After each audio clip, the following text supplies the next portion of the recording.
Bon dia! Avui passaré un dia amb nosaltres Com a TKs a l'Institut Català d'Oncologia de Badalona. com a tècniques i tècnics en cures auxiliars d'infermeria.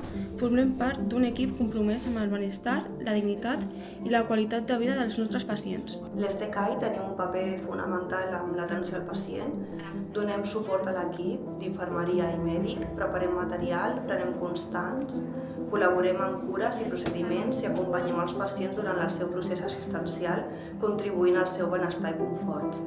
Som presents en les cures més essencials del dia a dia. Ajudem en la higiene, l'alimentació, la mobilització i el descans. Afavorim l'autonomia quan és possible i oferim suport quan més es necessita. Tenir cura no sempre significa només realitzar una tasca. De vegades significa escoltar o de vegades acompanyar en silenci. Un somriure, una conversa o simplement ser-hi presents poden marcar una gran diferència. Los que están al lado del enfermo son las auxiliares. Las que los limpian, las que le dan de comer, las que están por ellos, las que cuando tienen un problema y les cogen la mano empiezan a explicarle y te escuchan. Porque a mí me lo han hecho y yo todo eso lo valoro mucho.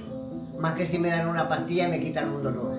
Para mí es el transmitirle que está en un lugar seguro, transmitirle confianza, empatizar con ellos, conectar. Hay un feedback en el que tú ves que el paciente se siente agradecido, o ya no solamente agradecido, sino ver cómo le das esa paz y esa calma que necesita en ese momento. Ser TCAE és molt més que una professió. La meva mare va ser pacient de l'ICO durant 6 anys i vaig estar al seu costat cuidant-la durant tota la seva malaltia. Quan va morir vaig decidir estudiar auxiliar d'infermeria perquè volia continuar cuidant i acompanyant persones que passen per moments difícils. És una manera de recordar-la i honorar-la, transformant aquell dolor en ajuda i en suport per a aquells que ho necessitin. Darrere de cada gest hi ha professionalitat, respecte, empatia i compromís, perquè cada persona és única, perquè cada història importa, perquè cada gest compta.